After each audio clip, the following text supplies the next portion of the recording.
What's going on, everybody? Welcome back. Mean Streets is live here on our FTN Network YouTube page, powered by Game Plus Network, as well as FTN. Chris Meaney here with you on this Wednesday. Appreciate everybody hanging out. Definitely missed you guys over the past couple of days, so it is good to be back and get in the swing of things. We got a handful of games in the NHL tonight, so we have some picks and some props. Actually had a pretty good couple days in the NHL. Looks like we're starting to, hopefully, let's knock on some wood. You hear that? Oh, that camera's shaking and everything. Let's relax a little bit. Seems like we're maybe getting into a bit of a groove here in the NHL. Sides have been tough, not going to lie. Not nailing a lot of sides. We did get a couple right yesterday, if you can believe it. We were on the Montreal Canadiens. I don't pick them a whole lot. The Vegas Golden Knights came back last night. Riley Smith, hometown boy, just outside of Toronto, I think, had a shorty and a beautiful overtime winner against the Maple Leafs. And we did get quite a few props. So we're on the positive side of things in the bet tracker. And hopefully we can keep things going. As I mentioned, there's a couple games in the NHL, so we have a couple props that I wanted to share with you in just a little bit. And now that baseball is officially over, congratulations, I guess, to the Houston Astros. I do want to give a shout out to MLB Dream. On this show, we had the Astros in 6 to win. We actually talked about the Astros winning the World Series on this show before the playoffs started. We gave some odds on this show, and we talked how boring it would be to, sprinkle a little bit on the Astros at plus 450. They won the World Series. It was a really nice run by the Philadelphia Phillies, a fantastic run, actually. And, a questionable coaching decision, let's be honest. And, when these things happen in sports, it's always magnified. And especially in baseball, when it comes to bullpens, Zach Wheeler was rolling. You take out Wheeler. Alvarez has been pretty good against Jordan, that lefty, and see you later. Jordan has the 3-run shot there. And that was the turning point in that game.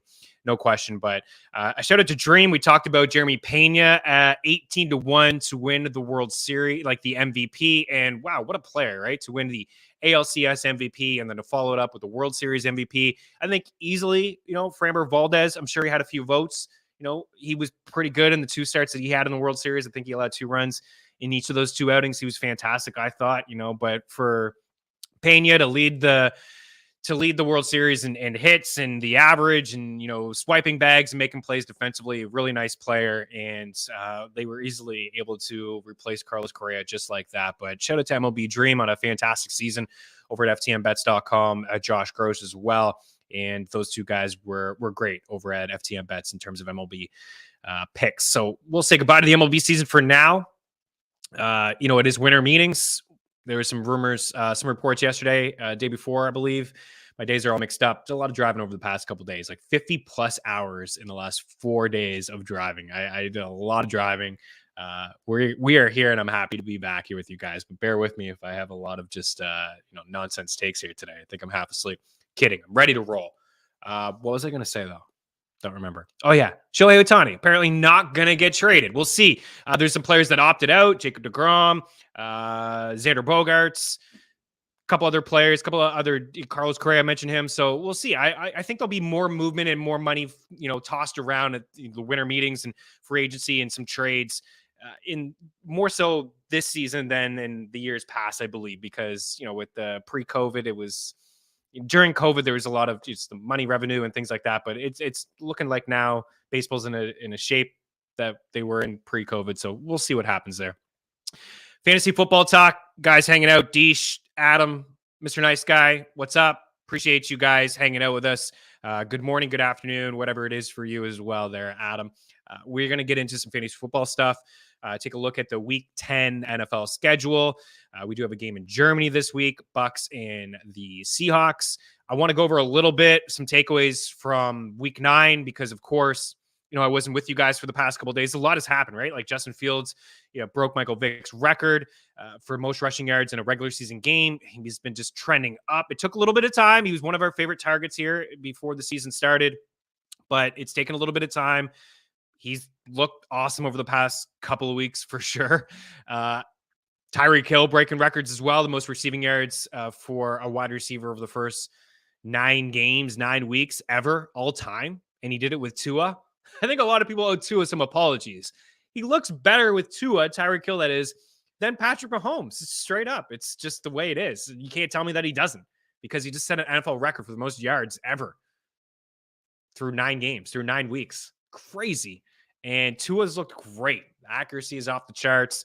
Waddle looks good. The offense looks fantastic. Jeff Wilson stealing touches from Raheem Mostert again, just like he did in San Fran when Mike McDaniel, head coach now of the Dolphins, was the assistant to Kyle Shanahan, who's basically like quarterback's coach.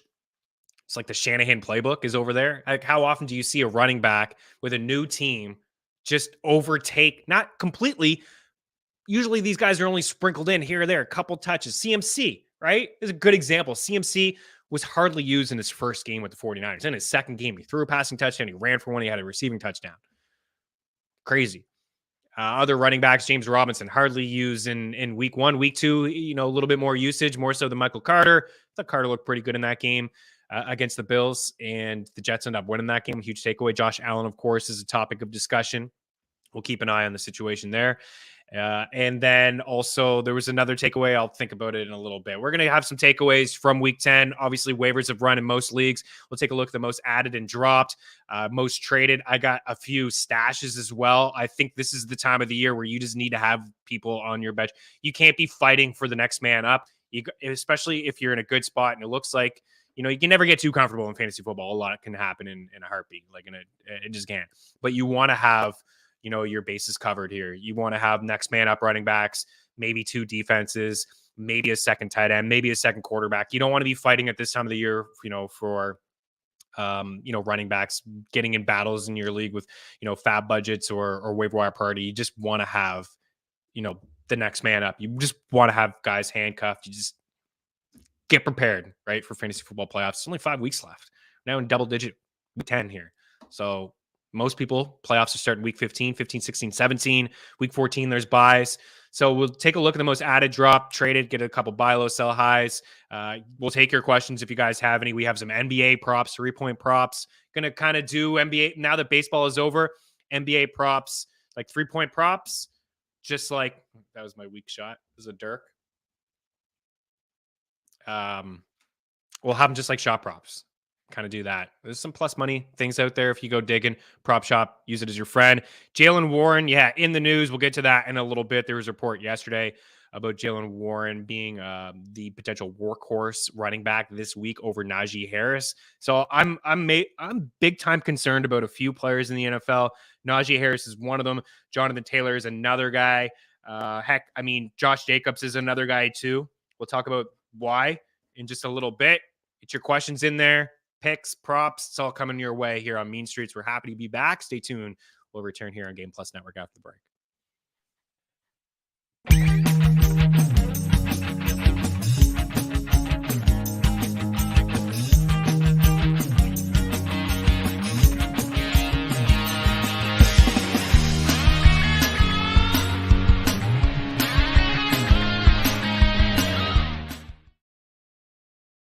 At DraftKings Sportsbook, you can bet on nearly any sport imaginable. The NFL, the NBA, college football, college basketball, golf, the NHL, tennis, Major League Baseball, MMA, and more. Download the DK Sportsbook app on iOS and Android operating systems, as well as on your desktops or in mobile browsers. Get the best bonuses using promo code FTN. Remember, the only way to gamble responsibly is to win.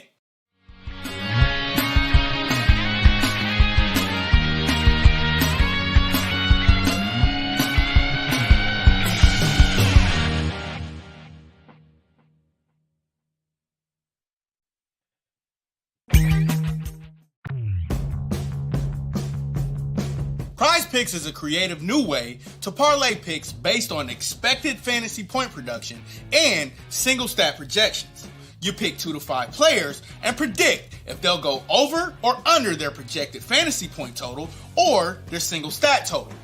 When parlaying the players, the larger your parlay, the better the payout. A 2-pick entry pays 3x. A 3-pick entry pays 5x.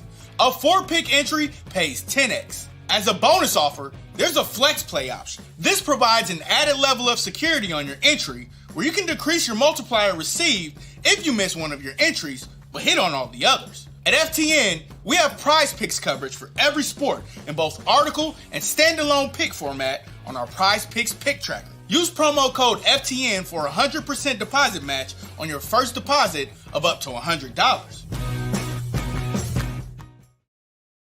Welcome back in. Mean Streets here live on our FTN Network YouTube page, as well as Game Plus. If you're hanging out with us live, please smash that like button. You have any questions, any comments, start and sits, never too early. We can get into some of that stuff, buy low, sell highs, any kind of questions at all, season-long stuff, basketball, hockey.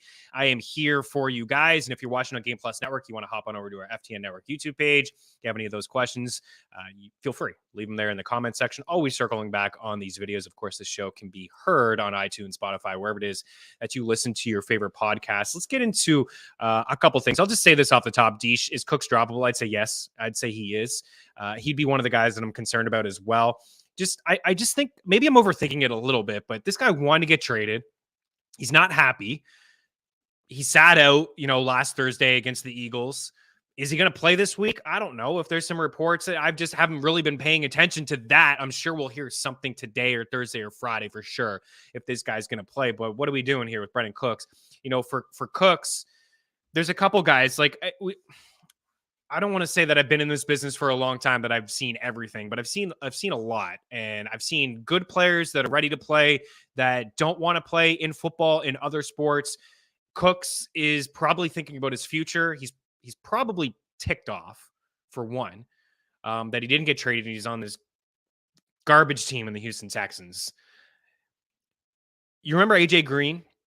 Remember AJ Green when he had that injury and he sat out the entire year? He wanted to get paid, and I don't know, it didn't necessarily work out for him. He got a little bit of money when he went to Arizona, but he didn't want to risk an injury because he knew that a contract wouldn't be as nice if, he played half the season with Cincy on a team that was one of the worst teams in football that year. They ended up getting the first overall pick the next year in Joe Burrow.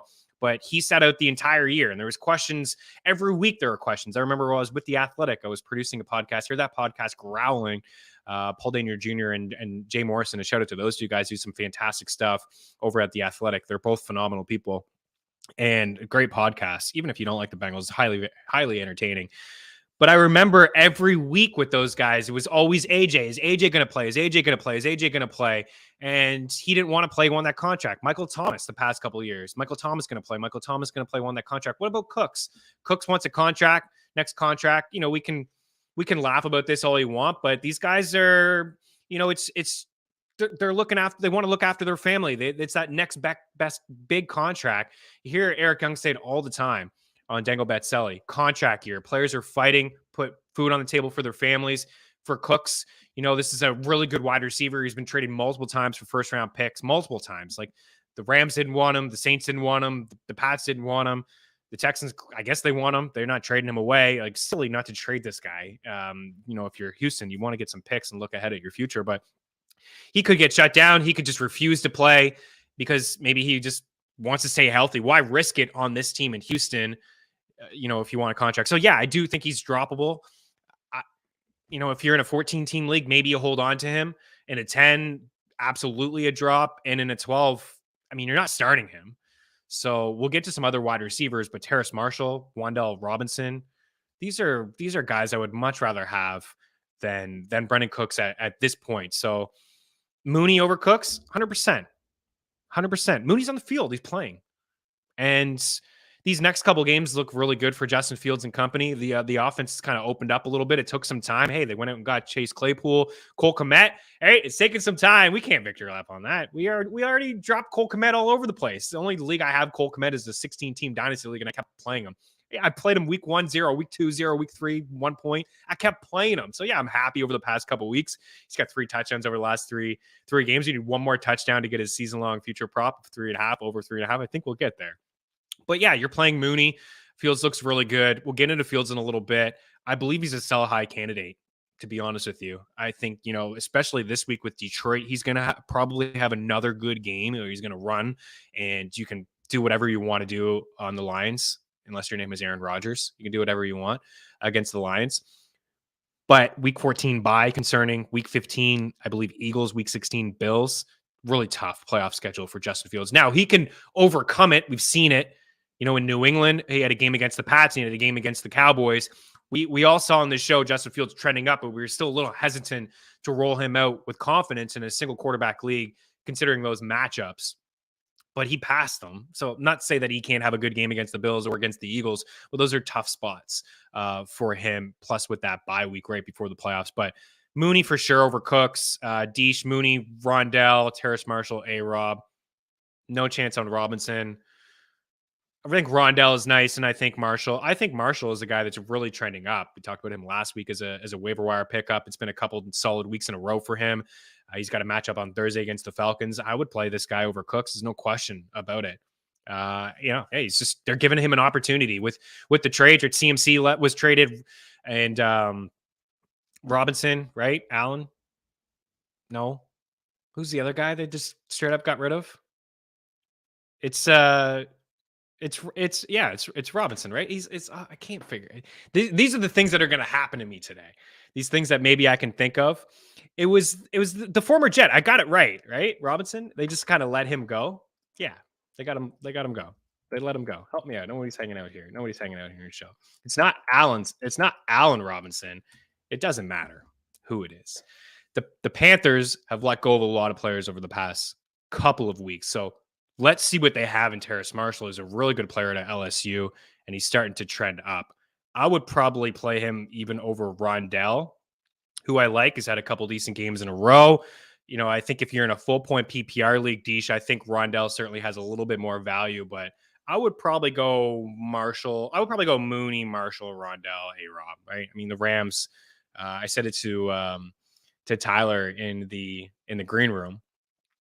And Jake brought this up to me on All in Football this morning, which you can also catch, of course, here on our FTN Network YouTube page and Game Plus Network. Jake 3 times a week.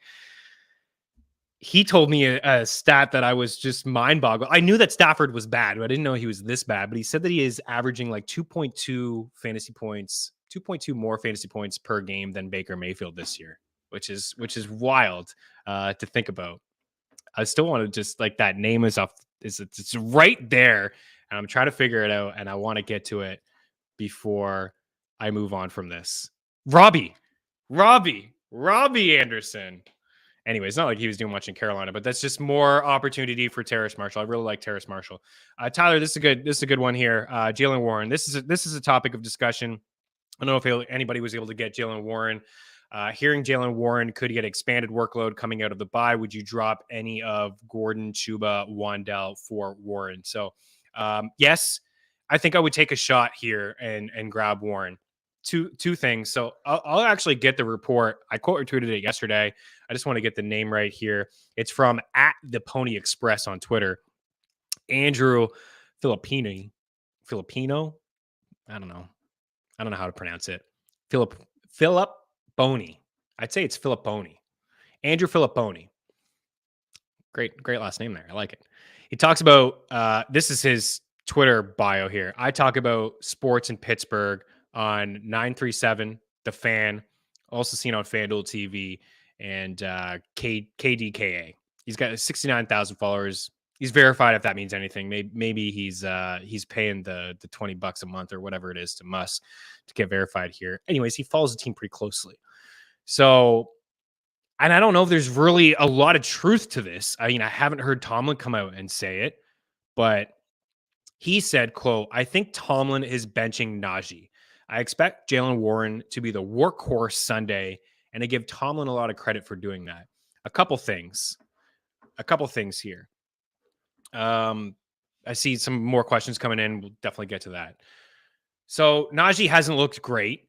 And I was actually thinking about this to myself, and I don't know if I brought it up on the show, but I definitely brought it up in one of the trade articles, and I will have one today over at ftnfantasy.com.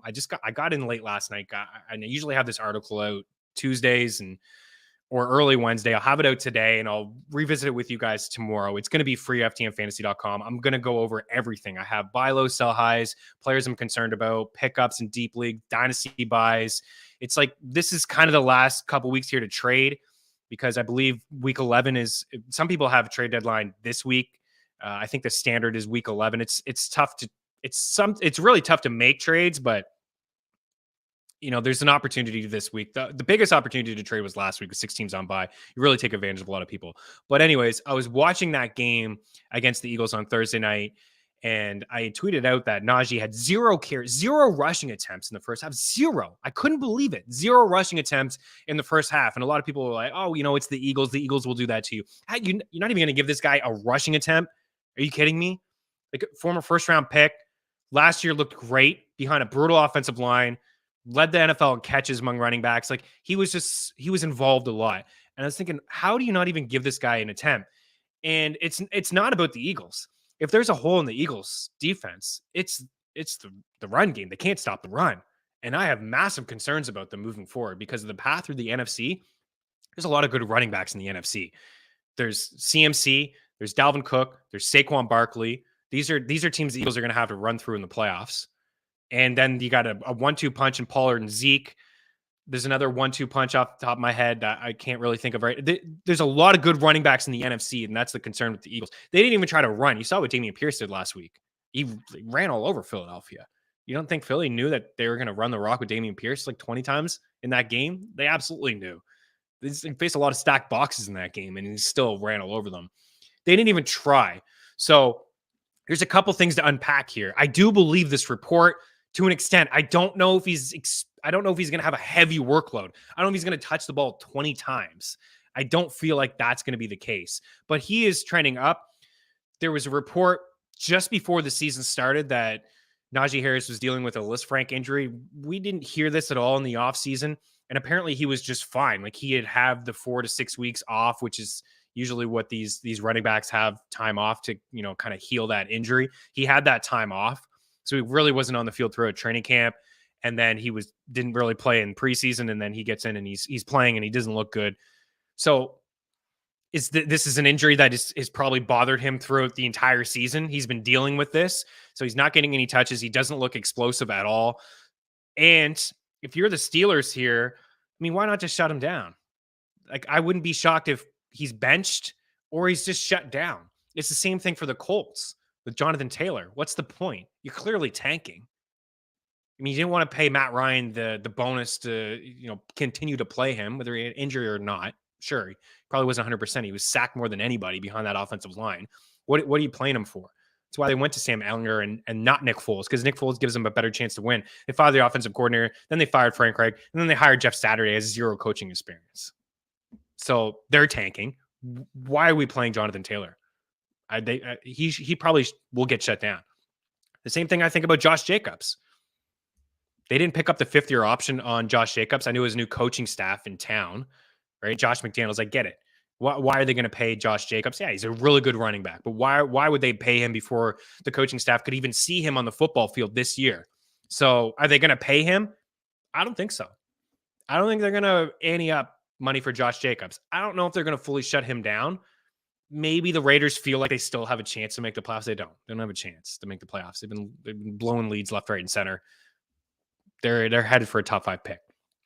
Is this the time of the year where they get Zamir White going? See what they have in Zamir White? I think so. So I have some concerns here. I think there's some truth to the report. I think there's some speculation to the report for sure. But Warren over Rashard, I really like Rashad White. But yeah, I think so. Do you have the stash board handy, Tyler? As I mentioned in the first block, like this is the time of the year where you just need to be picking up these guys. These guys that the next man up in case injuries happen, in case teams are shutting down running backs. I have White at the top of this list because I think I started him last week in a spot where I needed to as a flex, obviously with a lot of injuries and 6 teams on bye. I think that the change is kind of happening here in Tampa slowly. I think White looks better, more efficient running the ball. He can catch. The offensive line is atrocious. Khalil Herbert's on this list. Kenneth Gainwell's on this list. Listen, he got a lot of run last week with the Eagles in a blowout game against the Texans. We've been talking about their schedule all year. It still remains pretty soft. They have a couple tough games coming up. The 2 games against the Giants are going to be tough. The game in Dallas is going to be tough. Even the game Monday night against the Packers, it's going to be tough. But they're double-digit favorites again this week. Miles Sanders has looked good. The offensive line has looked really strong. If anything happens to Sanders, I do think it'll be a bit of a split with Scott and Gainwell, but Gainwell as the potential lead. And just, you don't want to be battling on the waiver wire for, a running back in Gainwell who could be linked to arguably one of the best offenses in football, behind arguably one of the best offensive lines in football. You just want to have these guys. Warren is on this list as well. I would probably put Warren, hearing these reports, I'd probably put Warren ahead of Gainwell. I still think Herbert and White should be owned. Deesh, if you're looking for somebody to start this week, it's probably White. There is still some risk in Warren, but I think that we're going to start to see a little bit more with Warren. And if you're on Twitter, it could be a very toxic place, obviously. But a lot of people really like Jaylen Warren. They think that he's like the guy. I think Najee Harris is better than Jaylen Warren. I don't think there's really any debate in that. I think Najee's dealing with some things, some injuries, potential in the doghouse. I mentioned the foot, but just a stash. If it's just a stash, I'd probably lean Warren because I don't think Fournette is fully going away anywhere. Where Najee could get benched this week, could get shut down as I'm talking about with the injury. That's possible. The Steelers, listen, we drafted this guy in the first round. We know that he's good. Let's just shut it down. Season's at a loss. Let's look at this Warren guy. Let's see what Pickett has with Pickens. The offense, no Chase Claypool. What I will say about Jaylen Warren is that I do think that he's going to catch a few passes as well. That's possible. He's been catching some passes. He had 3 grabs against the Eagles. He ran pretty good against the Eagles. That game, most of that was in the second half. He looked pretty good running the rock in that game. So those are backs that I would just have. Can you bring that up one more time? I don't think I touched on all of them. I just want to bring up one more time here. Just the bottom part. So Hines, with Josh Allen, I don't think it's all about pain tolerance. He's a tough dude.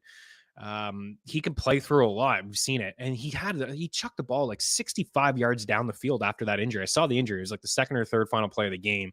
And he was grabbing his wrists and his elbow and things like that.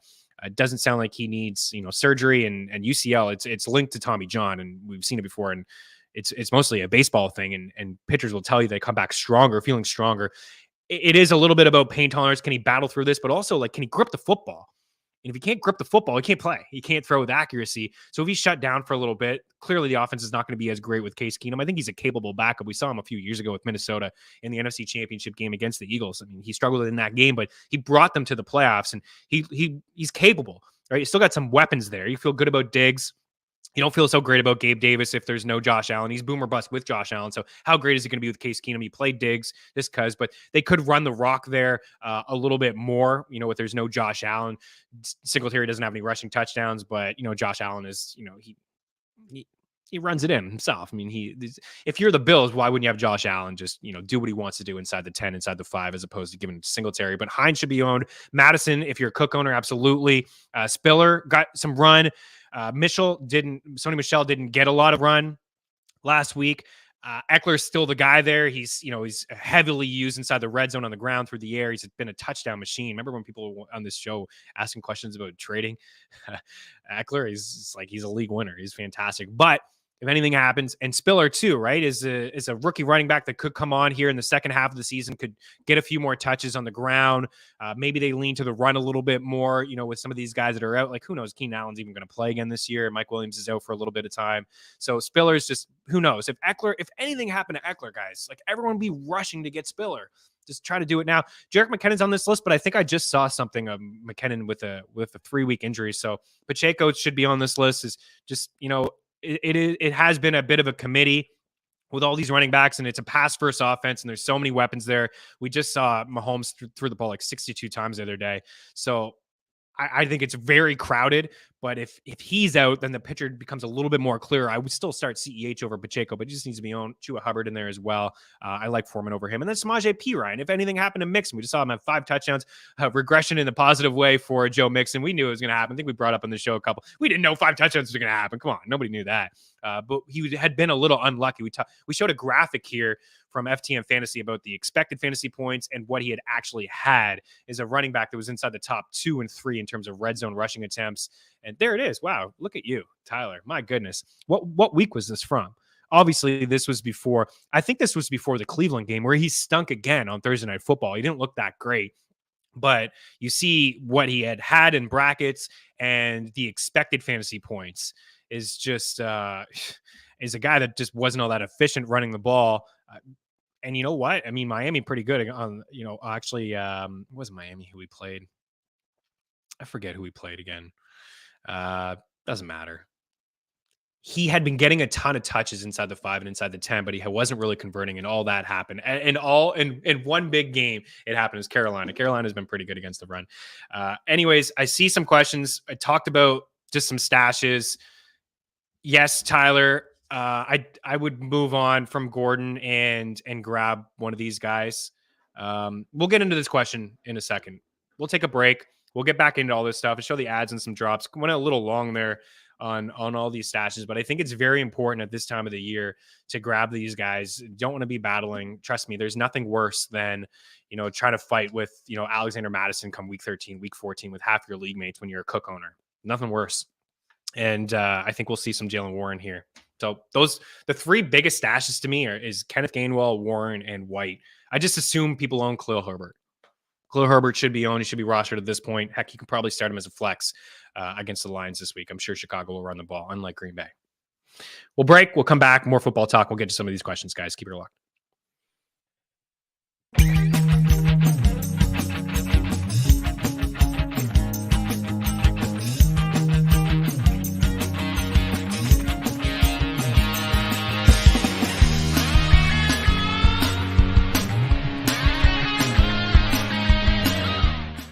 I can't say enough about what we've got going on over at FTNBets.com. At FTN Bets, your bankroll can be profitable. With the FTN Bet Tracker, you can tell your favorite experts across all sports, including the NFL, NBA, and Major League Baseball. Welcome back to Mean Streets here on Game Plus Network. I'm your host, Chris Meaney. And with our premium content, you can take your bets to the next level. Only $49.99 a month.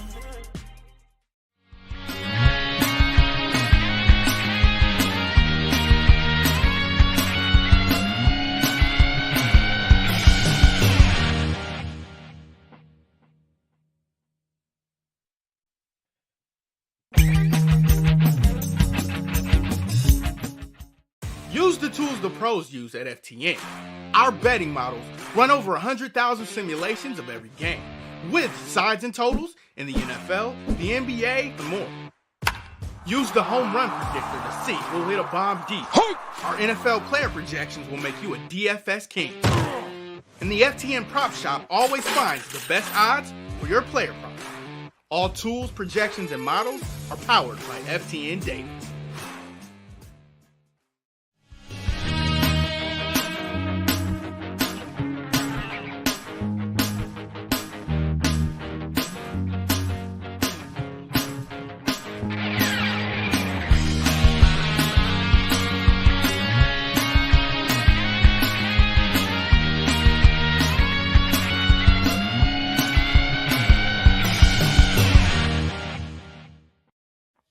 Welcome back in. Tyler, if you have any questions, I think there's some people in here that are asking some questions.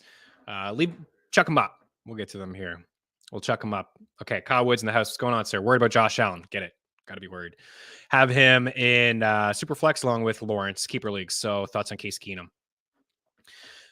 I mean, like I said in the last block, I think Case Keenum's fine. I think he's a capable quarterback. I really do. You can go back to the Minnesota days. I mean, I don't have the numbers in front, but I mean, we could walk through this. Why not? We can walk through this. I would be looking at other quarterbacks. I mean, Superflex is really tough, keeper league. So a lot of these guys, I assume there's really nothing, on the waiver wire. I would just assume at this point that, in a Superflex league, all these guys are rostered. I mean, yeah, I would just assume like Goff is rostered, Mariota's probably rostered, Jimmy G's probably rostered. Kenny Pickett, I kind of like the schedule moving forward for Kenny Pickett. I mean, Saints, you can pass on the Saints. The Colts are a mess. The Falcons, you can pass on the Falcons. The Ravens are kind of shaping up a little bit. Really like the Woquan Smith addition, run stopper. Saw that pay dividends in last week on Monday Night Football. Alvin Kamara didn't do a whole lot. I think Smith bottled them up a couple times. Carolina, Las Vegas, week 16. I think Pickett rather maybe just getting rid of Najee and sitting him in the inefficiency that he's had so far, whether it's injuries or not. He's a good running back. He's not this bad. So you sit him down. Maybe Warren gets in there, catches a few passes to the backfield, maybe has a little bit more efficiency running the rock because he's healthier. And, you lose Claypool, but you have, I think Pickens is a really nice wide receiver. So that is an upgrade to get more usage from him. And then, you got Pat Freiermuth, who I still like as a tight end, getting a lot of targets. Still view him as a top 10 tight end the rest of the way. Over guys like Higbee and Everett, I still like him over those guys. Taysom Hill, Pitts, I still like Pat Freiermuth over those guys. And then Deontay is still getting a lot of targets, and he's still a good wide receiver. So that's a guy that I would probably look at over Case Keenum. But if we found out today that Josh Allen was going to miss 2 to 3 weeks, I mean, Case Keenum his ownership has jumped up. It's 2%. So that's Josh Allen owners already kind of covering their bases, and you need to at this point. But I'll go back to the Minnesota season. That was a long time ago, 2017. But, clearly not a lot of running. Cleveland, as a run-first team, they didn't really pass the ball, and there weren't a ton of weapons there for him in Cleveland. He played 7 games. He had a 65% completion rate. He had 3 passing touchdowns and 1 pick. In Washington, he played 10 games. I'm willing to give him a bit of a pass in Washington because just not a whole lot to work with there. And again, another team that just didn't have the pieces in place for him. But he, again, 65% completion rate, 11 touchdowns, 5 picks, pretty good. Denver, same sort of deal, really. Run first team, and there weren't really a lot of weapons there. He had 18 passing touchdowns and 15 picks, 62% completion rate. But how about the Minnesota season? And it could go down. It's probably going to go down as an outlier year for him. But 67% completion rate, 67.6. We can round that up. 68%. It was by far the best number of his year or of his career. 15 games played, and he had 3,500 passing yards, 236 passing yards per game on a team that was running the ball more than they were passing with Dalvin Cook, but still some weapons there inside that offense. Adam Thielen. Stephon Diggs was part of that squad that year as well. They had the walk-off win right against the Saints. It was Case Keenum throwing that ball against the Saints, and then the walk-off to Diggs there. 22 touchdowns and 7 picks. I think he's a capable quarterback. I really do. He's a lot better than Trubisky and they had on the roster last year, or who was it that they had on the roster a couple years ago that threw 5 picks in 1 game? Again, it doesn't matter. It's just the things I can't remember. I'm just losing my mind. Maybe doesn't matter. It doesn't matter. If Kyle, all these guys are gone, all of them are gone. Okay, you got to get Case Keenum. You got to get him immediately. You just have to. You got to cover your bases. I don't know who you're dropping, but you just got to. In a super flex league, you're losing your MVP. You're losing Josh Allen. So I think Case is fine. I think he's capable. He knows Diggs, right? Just talk about Diggs. These guys are familiar with each other a little bit. Diggs, you got a deep threat still in Gabe Davis. You got Knox. You got a great play caller. The Bills are still good, right? Defense is still good. Defense is going to play great the rest of the year. You're going to create some turnovers, get some stops. I don't know if they become run heavy with the 3 running backs that they have, but all 3 of those guys can catch passes out of the backfield. A Case Keenum. If there's no Josh Allen this week, fun little revenge spot for Case Keenum against the Vikings. I would probably rank him as quarterback 16, 17. So I probably like him a little bit more than most. I don't see a lot of upside in holding on to Melvin Gordon, Tyler. I don't see a ton of upside there. They bring in Chase Edmonds. I don't see a ton of upside in Chase Edmonds either as the 3rd down back inside this offense. Get a little bit crowded. But what I've seen over the past couple of weeks is Latavius looks a little bit better. I would play Latavius over Gordon. Latavius, both guys had touchdowns the last time we saw him. I think this is bad news for Gordon. The addition of Chase Edmonds, I think it's bad news for Melvin Gordon because Melvin Gordon is a pass-catching running back. But if in 3rd down situations where pre-Chase Edmonds, it'd be Melvin Gordon potentially on the field catching some passes. Now it may not be. It'd be Chase Edmonds. So now it's split between him and Latavius, and I just think Latavius looked pretty good. Think about dropping Gordon in a 3-way committee on a bad offense. Absolutely. I think it's possible Chuba could be the starter, even though Deontay healthy and Love Waddle's upside without Tony. Wan'Dale's upside without Tony. Yeah. I would draw. I would move on. It's tough. This move here for Chuba isn't it's not like a game-changing move for you, but if Foreman went down, then Chuba, I still think Foreman's going to be the lead. I still think he deserves to be the lead. I think he's the better running back. I think he's going to get the goal line touches. I think Chuba could be sprinkled in a little bit. Maybe this week, if Chuba's playing on Thursday night, maybe it's 60-40, maybe it's 70-30. if they get down in games, maybe Chuba is that pass catching running back, because we've only seen 2 catches from Foreman, and just everything that happened last week in the first half was just a complete crapshoot. Then in the second half, I think everybody just kind of sat, quarterback included. We saw Baker get in there. But, you want a guy in a 2-way committee as opposed to a 3-way committee. So I would make that move. I'd make that move. We got a break, and then we'll come back and we'll get to the rest of those questions. And I got some graphics and some stuff I want to show you guys as well. So keep your locked. A little bit more fantasy football talk here on Mean Streets.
All right, let's get back into it, Tyler. Let's show the most added players, and we'll just take a look at the most dropped players here in Yahoo, like we always do on a Wednesday. Just take a look at roster trends. A lot of these names were dropped, right? A lot of these players were dropped. This is kind of what it is. Wan'Dale Robinson was one of the most dropped players in fantasy, and I like his outlook, right? I believe he's the one guy that I'd like to have inside this offense as a pass catching, wide receiver. I think Darius Slayton, in deep format, sure, but Wan'Dale, I know people had to drop him last week. We talked about it on the show. Don't drop him. But I get it. Last week with Buy-Geddon, there was like 6 teams on bye. You had to make some moves, but I like him moving forward. I like him this week against the Texans. Cole Kmet, I understand it, right? We had to drop Cole Kmet. I told you I had to keep him in one spot because why not? And I'm a sucker for punishment too. And maybe I'm a little stubborn there. I like Cole Kmet heading into the season, and now he's starting to do some things. And Justin Fields, I mentioned as a potential sell high candidate. Honestly, I like him this week. You can get a lot for him coming off that big game. He's been great over the past few weeks.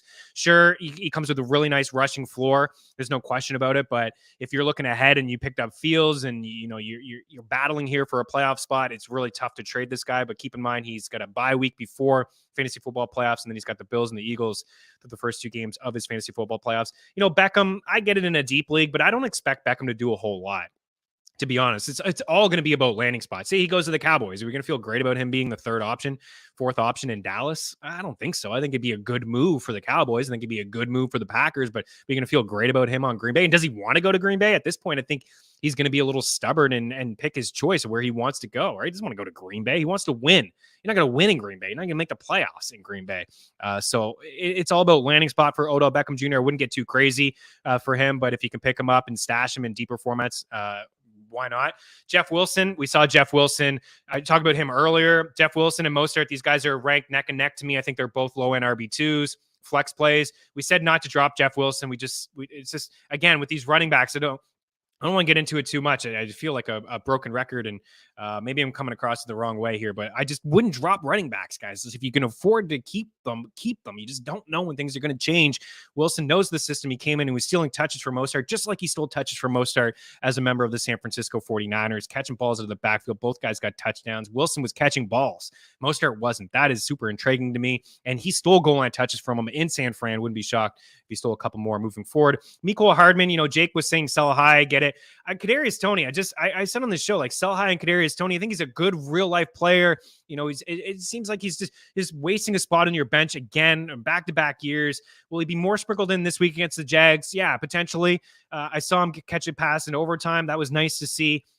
But Mecole Hardman kind of reminds me a little bit of Tyreek Hill a little bit. Like, let's not get carried away. But the way that they're using Mecole Hardman inside the red zone over the past couple of weeks is the way that they've used Tyreek Hill, or the way that they did use Tyreek Hill in Kansas City over the past couple of years. Some end arounds. We saw a couple end around touchdowns. That stuff's not going to happen every week. But, a pass in the flats. He's super fast. He had the touchdown last week in that fashion. I would roster him over MVS. I'd roster him over Kadarius Toney. I like the upside with Toney. I think it's a good real life move. Great for Dynasty. I think more so next year we'll be talking about him. Terrace Marshall Jr., I love it. If you missed out last week and still kind of hanging around waiver wires, absolutely. Pat Freiermuth, we touched on him as well, a tight end that I still like. And then Greg Dulcich. I don't think I need to get in too much with Dulcich, but he's finished as a top 10 tight end and top 12 actually in his 3 games. He 82% of his snaps last time we saw him, 44 yards and a touchdown in his first game. Without Russ, he had 51 yards on 6 grabs, 4 grabs on 5 targets, 87 yards in his last game, led the team in yards, was stopped at the 1 or else he would have had a touchdown. He's got a 19.7% target share. He's top 5 and 7 in air yards and target share over the last 3 weeks among tight ends. So he's going to be involved. It's a great schedule. I view him as a top 5 tight end the rest of the way. Let's take a look at the most dropped players here, see if there's any mistakes. Likely was a great pickup. I picked him up and I played him. Now with the Ravens on bye and Andrews potentially being healthy out of that bye, people are dropping him. But I think he's still going to be involved in this offense moving forward. We saw Lamar really toss it around to everybody in that last game. And Deshaun Jackson had a catch, and then, the hamstring blew. And unfortunately for Deshaun, that's been an issue for him over the past couple of years, staying healthy. It's like 35 years old now, but likely I get dropping him. If I was in a deep league and I saw him on the waiver wire, I would grab him and maybe stash him. Maybe he can be a flex play down the stretch. Who knows if Andrew's going to come back? It's not for certain. Romeo Doubs, you can cut your ties with him. I think we'll start to see either Torrey or Christian Watson, finally in Green Bay. Lazard is clearly the number 1 guy there, but Deion Jackson, I wouldn't drop him. I know the Colts are a complete mess. Maybe Saturday can help the offensive line being a center in the league, but I would say to hold him because we never know if Jonathan Taylor is just going to be benched, right? Or scratched because Frank Reich said he was week to week, so he could certainly be scratched. Benjamin, I get it. Hayden Hurst, yeah. Taysom Hill, done messing around with him. Just guys, like, what are we hoping for with Taysom Hill? Rushing touchdown? No chance. Conklin, I would rather have Conklin than Hill. I'd rather have Hurst than Hill. I'd rather have Tanyan than Hill, and Devin Duvernay. I totally get it too. There's not a whole lot there. We'll do one more break, and we'll get to a couple more of these questions. In the last block, we'll combine NHL and NBA picks as well. So a couple more segments here on Mean Streets. Appreciate the patience. Hang tight. We'll be back in a couple.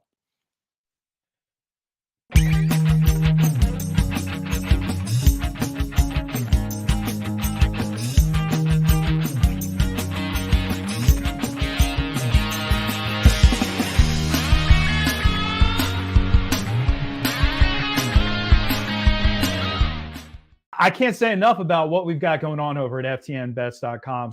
At FTN Bets, your bankroll can be profitable. With the FTN Bet Tracker, you can tell your favorite experts across all sports, including the NFL, NBA, and Major League Baseball. Welcome back to Mean Streets here on Game Plus Network. I'm your host, Chris Meaney. And with our premium content, you can take your bets to the next level. Only $49.99 a month.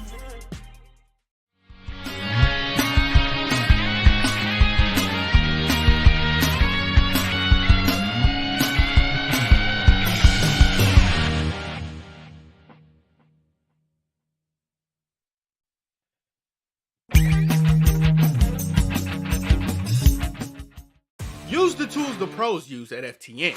Our betting models run over 100,000 simulations of every game, with sides and totals in the NFL, the NBA, and more. Use the home run predictor to see who'll hit a bomb deep. Our NFL player projections will make you a DFS king. And the FTN Prop Shop always finds the best odds for your player props. All tools, projections, and models are powered by FTN Data.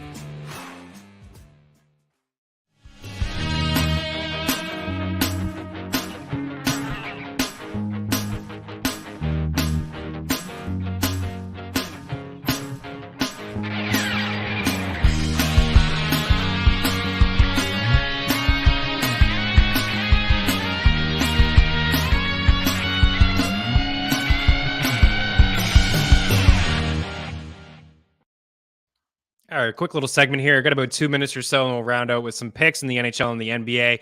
Tyler, if you have any questions, I see some questions here for some people. So, Kyle Woods edit. Okay, drop Keenan, Warren likely, Tony Algier, keeper league, by the way. So you got to drop one of these guys. I'd probably cut likely in that point, and keeper league. I'd probably cut him. I think Algier's continuing to get some run. I think he's deserved it. Cordero looked great, had a couple touchdowns. It was a good matchup against the Chargers, but I think Algier is going to continue to get a little bit of run, and I just rather drop a tight end than drop this running back depth. Again, you just don't know. Maybe a setback for Cordero, and who knows? Anything else? We can kind of rapid fire through some stuff. Should I flex? I would go White, I think, at this point. It's close. I mean, if Taylor's completely ruled out, actually, you know what? I'll probably go Deion Jackson there, captain. I would probably go Deion Jackson if Taylor's probably going to be ruled out. It's not going to be pretty. I think it's going to be a little bit better against Las Vegas than it was against New England. Bill Belichick, young quarterback, no shock what happened in New England with the Colts. They're a bloody mess. I think if you're looking for upside, it would be White, because he does look better than Lenny, and he was definitely getting more run than Lenny. But I think Jackson's going to get more touches. So personally, I probably go Jackson if there's no Taylor there. What else do we have here? How are you feeling about Terrace Marshall after putting up a respectable number 2 the past 2 weeks? Would you start him over Joshua Palmer with either Allen or Williams come back? Yes, when these two come back, but it's going to be some time. If those two are out of the lineup, I'm starting Josh Palmer over both of those guys. But Terrace Marshall, I feel really good about him. I like him. I liked him coming out of LSU.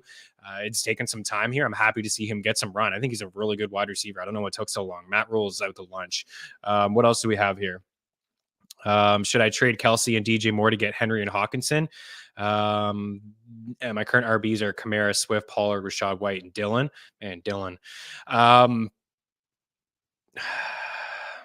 Trading Kelsey is really, really tough, but Henry's got an unbelievable playoff schedule, and I don't want to mess around with White, Dylan, and Swift. So, yeah, I think I would do that move. Hawkinson, he got some run, more run than I thought he would in his first game with the Vikings. It's a great real move for the Vikings. So, yeah, I probably would. I probably would do that. I don't know what your wide receiver situation is, but I probably would. Aaron Jones or Jeff Wilson this week. If Aaron Jones is playing, I would go Aaron Jones. I understand Thomas is a bloody headache. What a mess. But I would go Aaron Jones there. Apparently he's fine. X-rays were negative. Green Bay needs to run the ball. They lost that game in Detroit because they didn't run the ball. Everybody is running the ball against Detroit. What the heck, man? It's actually frustrating to watch. Palmer this week, PPR, Palmer. We're definitely not going to see Mike Williams. And then Isaiah McKenzie or Darius Slayton. Ooh, man. I look like a lot of my leagues there, Avilia. I would go Slayton. I'll go Slayton there, especially with the whole quarterback situation in Buffalo. I think I got to everything, guys. If I didn't, I'll get to it in the comment section. Leave it in the YouTube comment section after the show, the questions, and I'll get to them there. We got a break. I want to give some NHL picks and some NBA props as well. So picks in the next block. Stay tuned.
Welcome back in. A couple NHL shot props and a couple NBA props as well. Let's start here with Martin Necas of the Carolina Hurricanes, taking the over 2.5 shots for him. Last year, 16 minutes per game. This year, 19 minutes per game, 3 minutes per game on the power play, which is 2 more than he had last season. A fantastic start in 12 games, got 7 goals and 17 points. It's not a crazy shooting percentage either, 18.9%, which is what he did in his first full season in the NHL. Don't mind the spot here against the Panthers, but this is a guy who's shooting a lot. 3+ shots in 5 straight games and 4 shots in 4 of those games, and 3+ in 8 of his 12 games this season. So give me Martin Necas over 2.5 shots, and a couple other shot props here for you this evening, as you see on this board. Cole Caulfield, going back to him, 4+ shots in 5 of his last 6 games. Jake Gensel, 4+ shots in 3 of his 4 games since returning to the lineup, 5 in 2 of those 3. Brock Besser returned last night, had 3 shots in his return, played 15 minutes, played with the hottest player maybe in the NHL, not named Connor McDavid. Bo Horvat, as you see also on the list, has been automatic. I'm putting him into a parlay with Svechnikov because these guys are too juice. Brent Burns, Brian Russ, same sort of deal. 2 juice. Both guys have been really good. Carter Verhaeghe, 4+ shots in 3 straight games, 5 in back-to-back games. He's been red hot as well. 11 points over his last 7 goals in 3 straight. And no Matthew Tkachuk, so he's not going to play. And then we'll show you guys, no analysis here, my bad. Went a little long in the fantasy football, but the NBA props, if you can show that quickly. Tyler, just a couple 3-point props here. I'll focus on Herter. 3+ threes in 5 straight games. He's averaging 3.9 threes per game, a career high minutes, 7.6 shots per game from beyond the arc, 8+ attempts in 6 of his last 9 games. And we got Paul George in a good spot there at plus money. Good luck on the hard court, on the ice. I'll get to those questions, guys. If you can leave them in the YouTube section, hop on over to your FTN Network YouTube page. Have a fantastic Wednesday. It's great to be back. We'll chat to you tomorrow. Cheers.